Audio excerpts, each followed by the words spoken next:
Hello guys and welcome back to Footsteps and Tyretracks, and today we've been sent a dash cam by a company called Mercylion. It's a 4K Ultra HD dash cam that fits up in the rain sensor, and there's also the additional rear dash cam as well. Dash cam, is it a rear dash cam? A rear cam as well. So we're going to fit these to the VW Charan and see what it performs like, see how easy the install is. But first of all, we're going to open the box and have a good look through the box and see what's in there. We're Mark and V, and this is our adventures. Okay, so let's have a look inside the box and see exactly what they've sent us. What's included. So, we have a memory card, and a user manual, and also the little clear strips that you put on your screens to mount the cameras. Bit of packing. That is the rear dash cam, I presume. Yeah, that's the rear dash cam. And you can see there, it's got the standard type of fitting, which all dash cams seem to have that now, which is good, because hopefully it does make things interchangeable. We have a loom that will wire into the rain sensor, and we also have a loom that you can put into the fuse box. Now initially I was going to put it into the fuse box, but I'm thinking to myself, let's try the rain sensor and see how we get on. So that's what we're going to do. A tool and a USB adapter to read your SD card, and the all important hidden dash cam. I say hidden, that's going to mount where the rain sensor is. Now they do tell me that there's a possibility that this end here needs to be adjusted, so we may have to look into that. Anyway, I think what we'll do is we'll get out to the car and we'll start installing all this bit stuff, and I think we'll probably start with the rear camera, because that's going to be probably the most difficult part to route. So we'll do that and see how we get on. So let's get out to the car. Right, here we are in the car, and we're going to use this channel to route the cabling, and we do have to be careful, because if you look up here, we have an airbag here, we have an airbag there, so we have to be mindful when we're doing that. We'll come along here, through this channel, up underneath here, up to the front of the car. First thing to do is work out how much of the cable is actually going to be required, and then find out how much we've actually got to try and lose somewhere. So I think that's looking like a very possible area where we'll lose the extra cabling. So we'll see, let's get on with it. Okay, so the first step we've done is we've just prized this out. You can see there's 3 little clips on there, and we're going to run the cable in behind. We'll just put that back in, and then we'll come down to this channel here, which is going to lead us all the way to the front. So we'll work out just quite how much cable we need at this point. So we'll obviously, you want a nice loop there, so it's not going to pull tight. We won't fix the camera into the very end. We can actually unplug it at this point, so we don't have to have it hanging there getting damaged. So that's what we'll do. So unplug that one, put him back in the box for the time being, and then we'll concentrate on working out how much cable we need to get to the front. So you can see I've got the cable running back, well, from the front back to the front of the car, up to the rear view mirror, because that's where the cam will be, where it plugs in, and you can see the excess I've got. So we need to lose, so you can see there, that's the amount we need to lose. So that's quite a length. Obviously we want to have a little bit of play just in case, but I would say that's about a good 4 foot of cable we need to lose. So what we'll do is we'll work from the front back now. Just as you can see, I've just loosely just looped it in to a bit of rubber just to get an idea. So what we'll do is we'll work it back, and I think that rear pillar is where we're going to try and lose the cable to.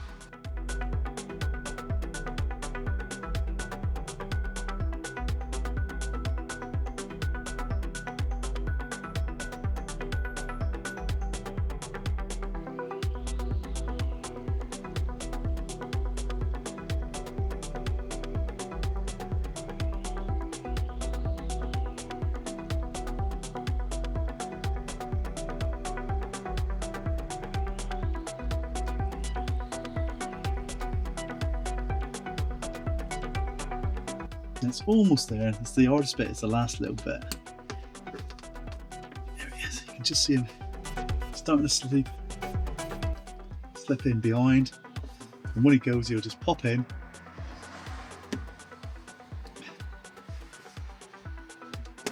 If you don't do it properly, it may come down at a later stage.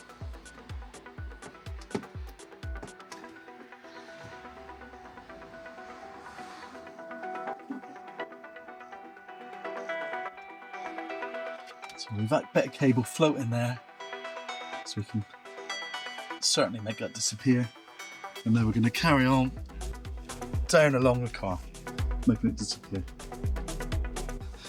Well, with a bit of pushing and shoving, you can see now there's a cable by the rearview mirror, and it comes around all in the lining and eventually appears here. So we'll put some protective covering on this, not too dissimilar to what I did on the video when I installed that camera on my daughter's car, just to make it, this is pretty heavy duty cable, but just to protect it even a little bit, tiny bit more, and that'll be done. So we'll be able to mount the rear camera and then start concentrating on the front.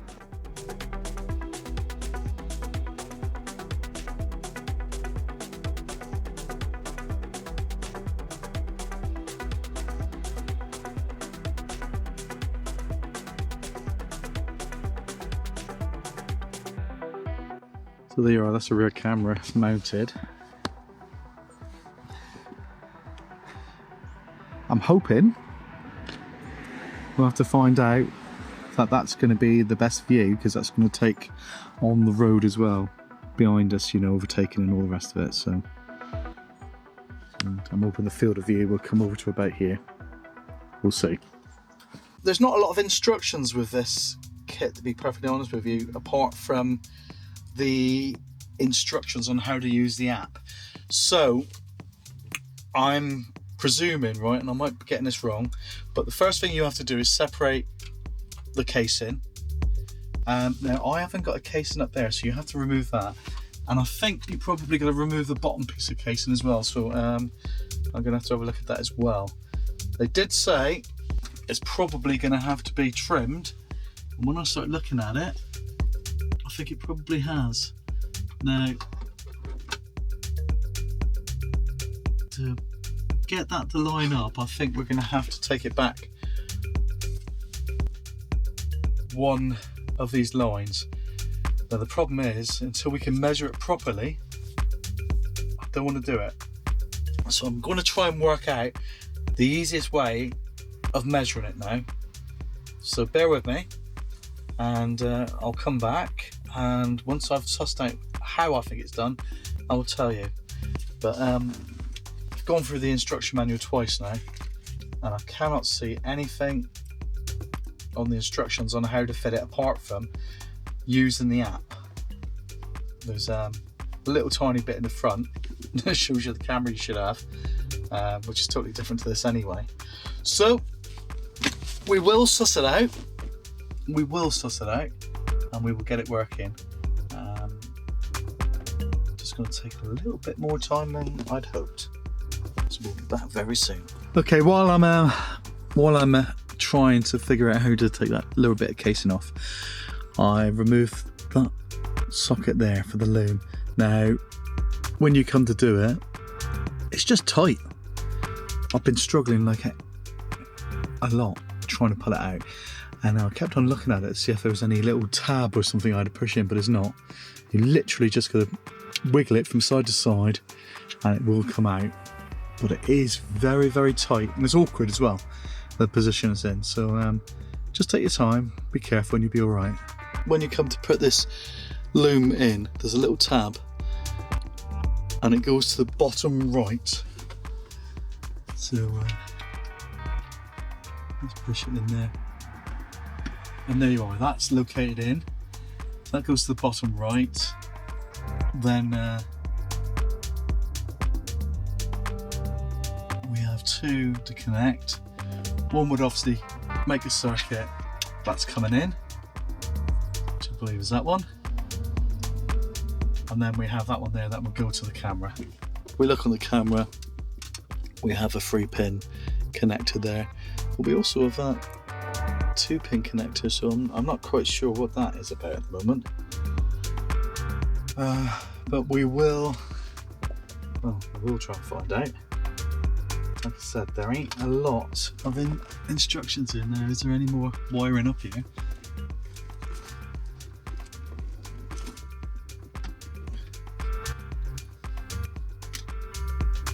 No. The only other connector is a lot larger, so I'm not really sure what that other one's for. So it could be a case that we're going to have to just plug it all in temporarily and make sure it all works, because if it doesn't, then we're going to think of a different way of doing all this. So what I think I'll do, so that was plugged in, and that one there is plugged in, so that's the rain sensor working again. And then we just got these two here, which I'm going to temporarily rig up, but I suppose I can't really do that until I've got the app installed. So what we'll do next is we'll install the app, because if we don't install the app, we don't really know if it's all working. So as you can see in the booklet, there's a QR code to download the app. So I'm going to install the app first, and we'll just see if it's working. We'll go through the app at the very end of the video, because it's pointless going through it at the moment until we've got it all installed. But for testing purposes, I think I'm going to have to do that now. And when we come to install it, you can see there, Lucky Cam. So I'm just going to install that. Wouldn't it be nice if everybody used the same one? So it's going to ask to know your location, so I presume that's going to have some sort of GPS. Oh, that's possibly what that extra lead is. That's going to be GPS. So if we wanted to add a GPS module, and that's on the camera loom, the green and white wire, I bet you that's the GPS module. So we'll inquire about that, and I'll let you know.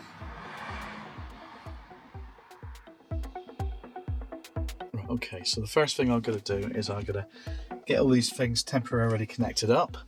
So we've powered it on, and we've connected the phone to the Wi-Fi, which is Mercylion. Default password, in case you're wondering, is 12345678. We will be changing that.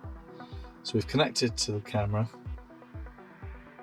So now we just want to confirm that it's working, so we'll just find the app. It's called Lucky App, isn't it? And you can see the camera looking in. The mirror actually comes off by turning it, so if we put it back up like that, literally turn it that much and it drops off. So look.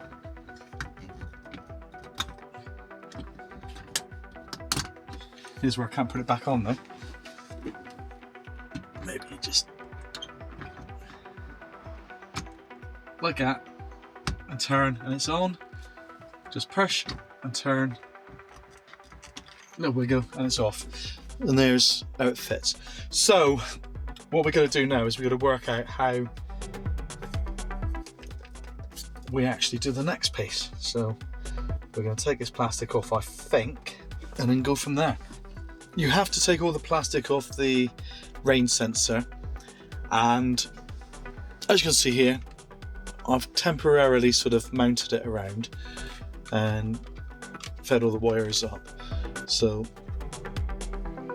I think once it's in there, it's going to look okay. However, we do have to trim this. They did say there'd probably be some trimming involved. And I have one other issue. It seems to lose the Wi-Fi not long after you connect, so I'm really worried that it's all going to be fitted and then it's not going to work. So this is something we're going to have to wait and see what happens, and hopefully it's going to be okay.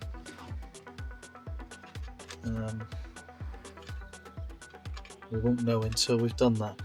But the next thing I think we're going to do is I know this mounts now. It's fiddly. It really is fiddly. There's two locators, and it really feels like it's not going to go in. And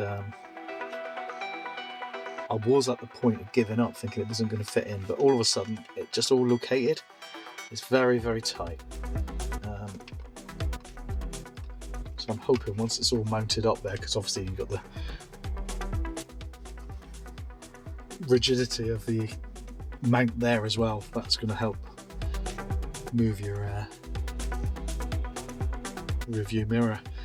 So I've got to take it apart again, and we're going to trim these, and fingers crossed it's all going to work well. So I think I'm going to try my hardest to see how to measure this up.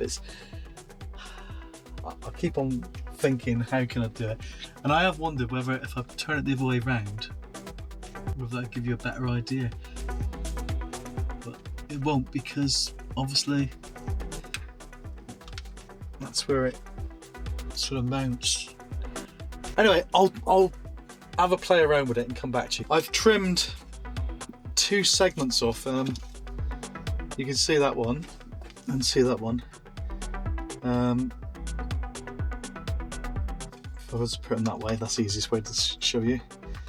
So you can see there, two segments I've trimmed off, and that looks almost right. So I'm going to show you. Obviously when I did it the first one, I just cut it to there, but this time we know this is about the right distance, so we're just going to trim that off. Now, because this one's got the camera in it, we need to block it up with something, so I'll use a piece of wood, literally just gently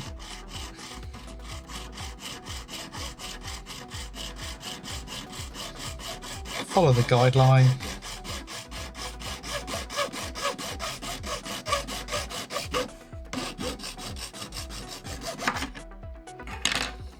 And there we are, that's just tied it up, and hopefully we'll make it look as tidy as possible.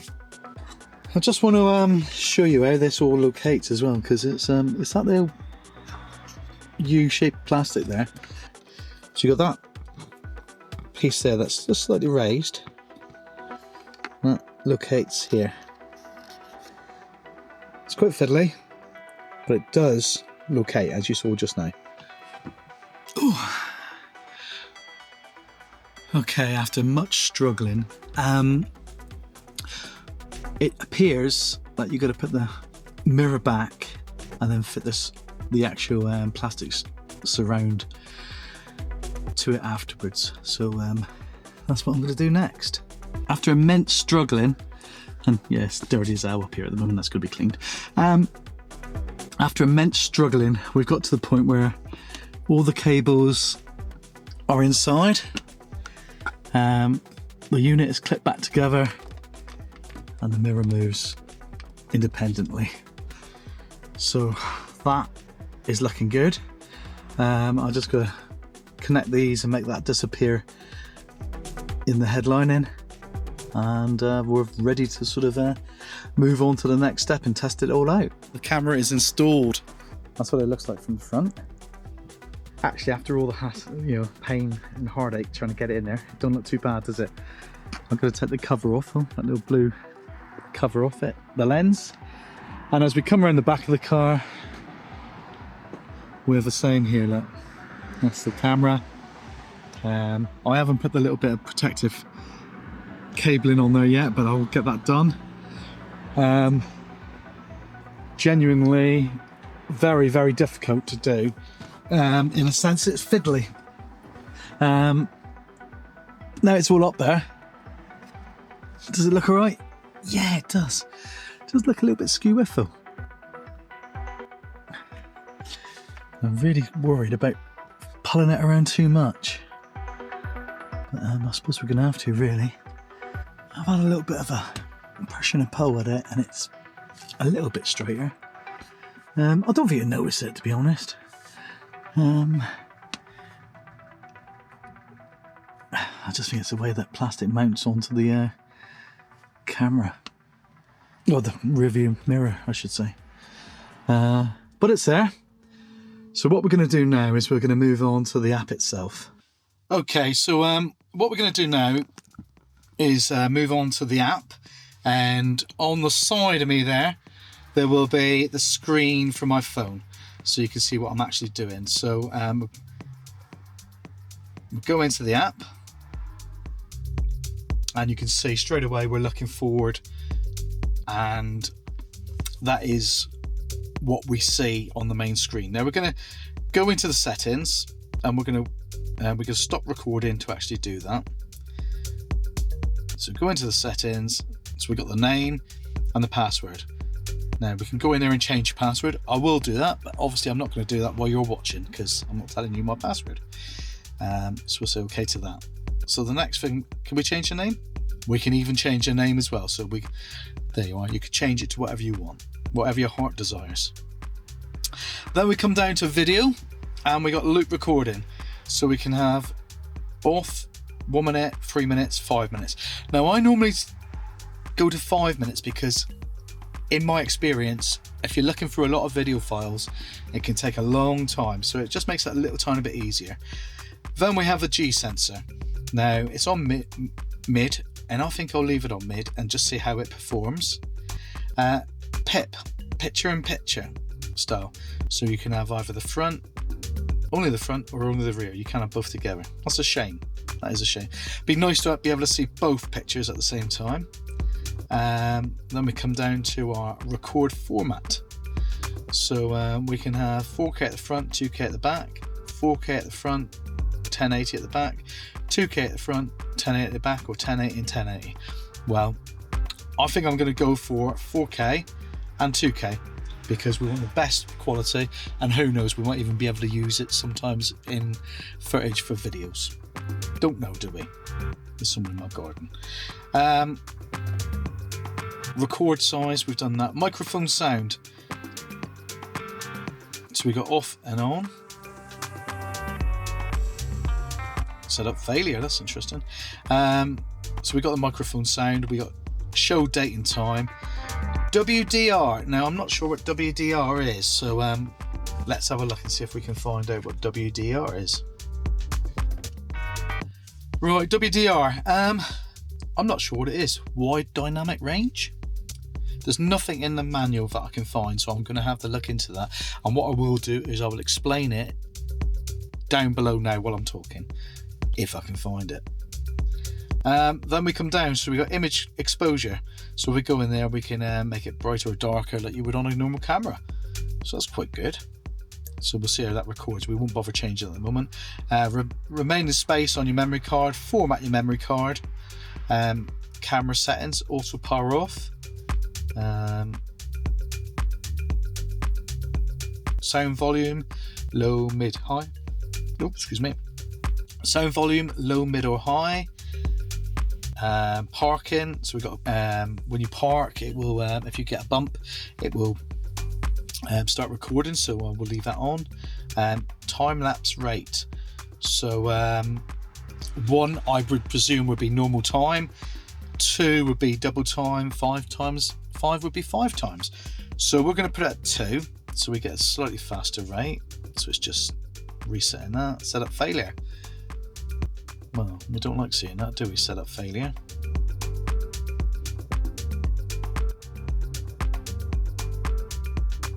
Let's try it again. Setup failure. Have we lost the Wi-Fi? This is keep on losing the Wi-Fi on it as well. As you can see there, I'm just going to come out of there. I'll go into my settings. And we keep on losing connection to the Wi-Fi. I think I'm going to speak to the support about that, because that can be frustrating. Anyway, let's come back. So we're not going to be able to change anything from here on in, but we can still look.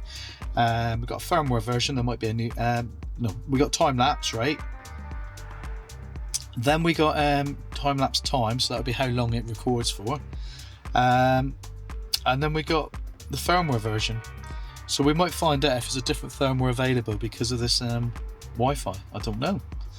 So we go back, and if we're not connected to the Wi-Fi, we're not going to be seeing live pictures. So what we'll do is, I'm not sure what we'll do actually, because if we can't connect to the Wi-Fi, we can't continue. Let's come back.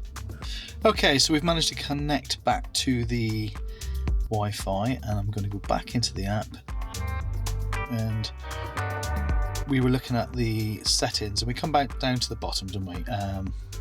We'll stop recording.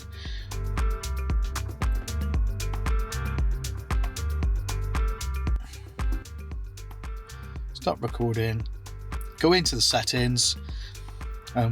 We were down the bottom when we were trying to change the time lapse rate. So if we now do it, so it's worked. We'd lost the Wi-Fi. That's what happened. And time lapse time. Oh my! So I am going to go for I don't know, 4 hours. You're not going to be in a car park longer than 4 hours. I don't know. We'll do it for 4 hours at the moment. I'm worried about batteries life as well. So I'm happy with that. So I'm going to go back. So now we got video. So that's the video. And we can, at the top there, we can take a photograph. Device is not running. Okay, so if we go into the folder, and we got all the imagery. So obviously not going to be able to see much at the moment, because this is just while we've been setting it up. So I think the next thing we need to do, really, we're all happy with the setup. I need now to tidy up the car, and I think we'll take off the films, and the next thing is we'll take it for a daytime ride, and we'll take it for an evening ride as well, so we can have a look at the quality of the footage. And I think really that will be our install then. We'll see how it performs, see what it's like. Maybe I'll come in rocket or something and see what it's like when it's been parked up for a little while, and we'll do a few bits and tests like that. So over the next day or two, we'll do the next few bits and pieces, and we'll see how we get on. But for the minute, the install's done. I'm quite liking it. I'm just going to switch off recording on the phone because we don't need to look at it anymore. So there you are. You can see what it looks like, and let's see if I can come right in close. There you are. That's what it's looking like. That's from a driver's perspective.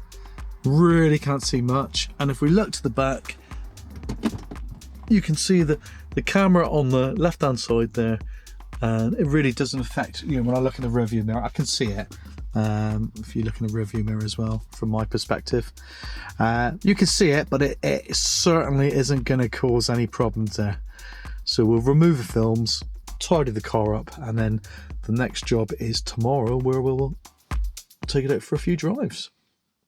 First thing we're going to do is we're going to now take the car out for a test. Not so much testing the car, testing the dash cam. So we'll just pull out of here, and then once we've done that, we will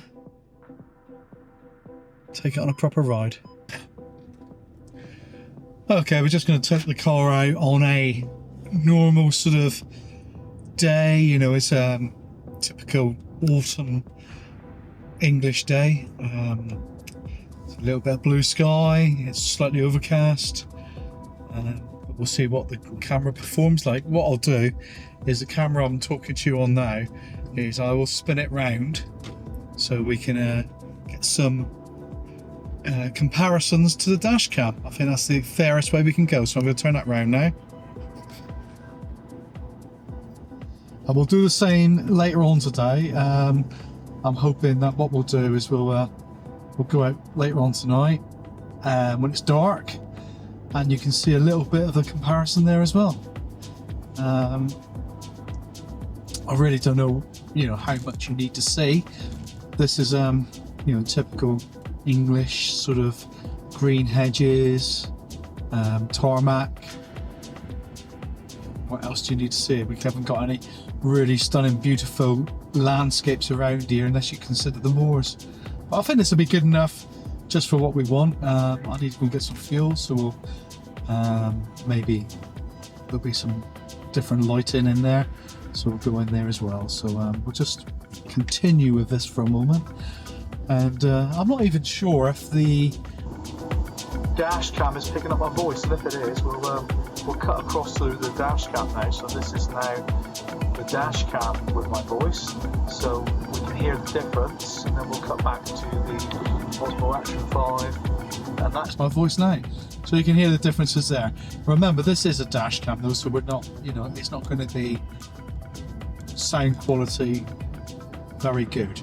We wouldn't afford it to be very good. I don't know. We will know when we're listening. And I think you'll agree that the audio is adequate. It's not brilliant, but it's certainly not terrible. See some fields in front of us, so and of course behind us as well, we got the rear camera as well, so that we can compare the rear camera. So I'm going to have it set up somehow in the edit, so you can see all three cameras at the same time, so we can compare them, see what we think, and hopefully it will give a really good impression of what we're expecting. Okay, so what we're doing now is we're actually heading out at dusk. It's the final sort of test of the dash cam. We're going to drive it now, and this is like a dusky time, so we'll see what the dash cam performs like now. And then on the way back it will be dark, so we'll see the same sort of roads in the dark, so you've got headlights coming towards you, and we'll see exactly what it performs like. So far so good. I was editing the footage from earlier on today when I drove in the daytime, and the footage looks really quite crystal clear, and you wouldn't have no issues. It's got like a little watermark down the bottom, which says about the time.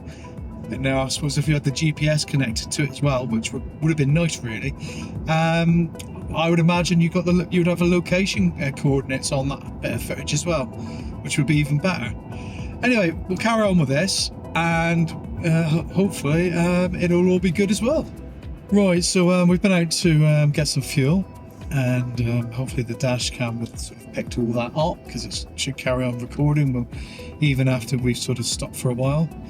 And darkness is starting to fall now, so I'll record a little bit now with you, and then we'll wait till we get to the other end, and it should be getting really quick dark then, and we'll see what the performance is like. I'm just going to turn the camera around once we get around here. I can turn this camera around.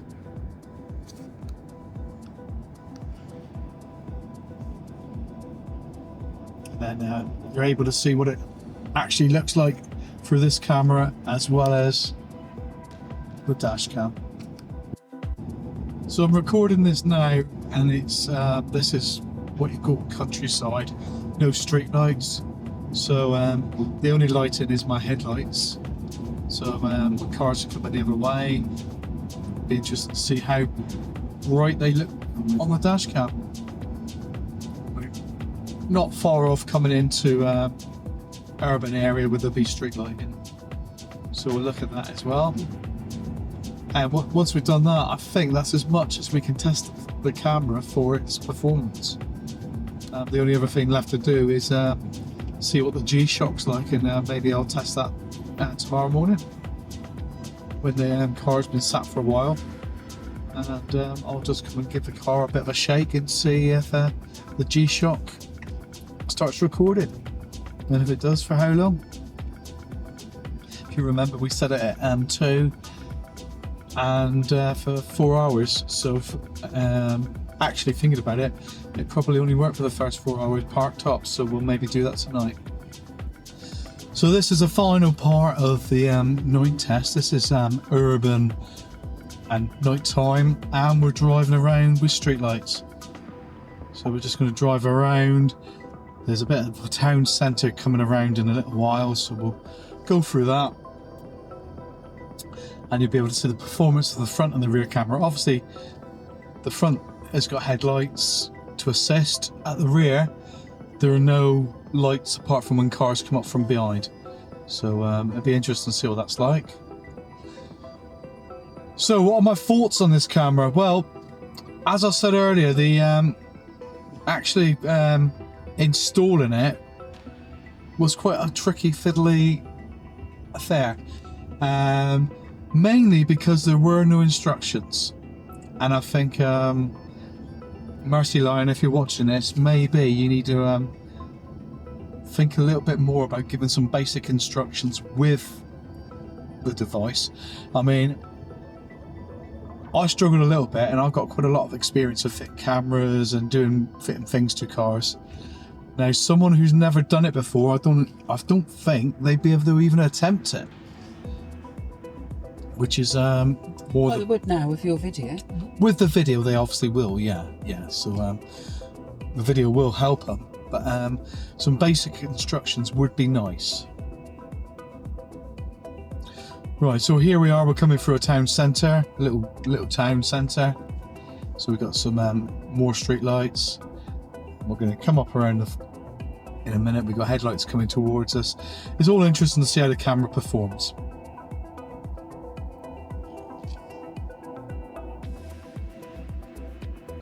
Well, here we are. We've done the install, we've done the testing, and we've had a good time now, a couple of days to sort of get our head around it and what we think. Well, you've seen the footage. I think the footage is absolutely outstanding. I'm really, really impressed with it. The unit works really, really well. Now, when I did I did a shake test last night, and I didn't really think about it because the car goes into a park mode, and that's what that time lapse is. When we set it for 4 hours, it sets it up so it's going into a mode where it's doing a fast record over that period of time. So I think we could afford to go a little bit faster. So you had normal time, 2 times, and 5 times. I've set it to 2 times.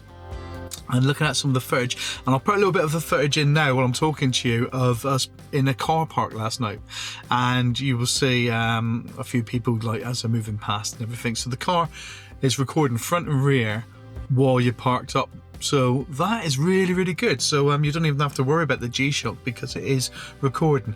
Now, I presume the G-Shock is going to kick in if the car is shaken, bump to something at a later stage. So after the 4 hours that you've set up yourself, it will carry on.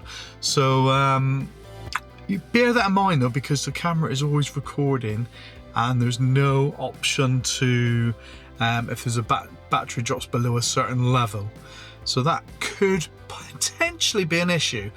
Not sure. We'll have to see how it goes. I'm going to leave it on 4 hours and just see how it goes. It should theoretically be fine, but just be aware of it if your battery's a little bit loose. Image quality, well, you've seen it. Daytime is brilliant. The dusk, it was really quite good. And when it comes to nighttime driving, unlit roads, the footage was definitely acceptable. If something happened, you would be able to pick it out and see it and potentially use it if you need to. In the really the lit city, lit town situation, perfectly good. When cars are coming to you, the headlights, they're bright, yes, but they're not so bright that you can't see what's going on, and the rear camera is more than adequate. You certainly got a good view of what's going on behind you, and if something was to happen, if you were to be rear-ended or something, you certainly would get a full view of it. Now let's talk about the fit. So look at the fit. That is really, really tidy. There's certainly no complaints about that. And when we look into the back of the car, you can see there, it's hardly noticeable. I mean, you certainly can't see it when you're driving. It's a sort of view. I'm just trying to give you as good a view as I can give you what I think I see in the mirror. And I think that's about what I see. So you get the idea. When you're modifying your car, modifying your van, you want it to look factory. And if it doesn't look factory, you want it to look really, really tidy. Well, I think this looks both. It looks very, very tidy, and it looks very, very factory. If I'm being really, really critical, the end I had to trim down would be nice to have maybe a rubber sleeve that can be slid in and out a little tiny bit there, just to take up the little gap. I might still do that myself. But that's preference, that's personal preference. Would I buy it if it wasn't sent to me? Yeah, I think I would. I do. I didn't pay for it, obviously. And is it going to stay in a car? Yes, it will stay in a car. I think it's very nice, and they do it for lots of different models. I've had a look at their website, and there's various different types of models. So very impressed with that. So there we go. If you've enjoyed this video and it's been informative, please give us a thumbs up. And if you want to see more content like this, there's far more content. I'm talking to a few other people as well. If you want to see more content like this, please consider subscribing to the channel. We do car stuff, we do van stuff, we do bike stuff. Bike stuff's not so much at the moment, but it's getting better. And we do all our travelling around in the camper van, and you can see the camper van behind me, can't you? That's the current one. We're known to change our camper vans quite a lot. Anyway, I go on. Thanks so much for watching this video, guys.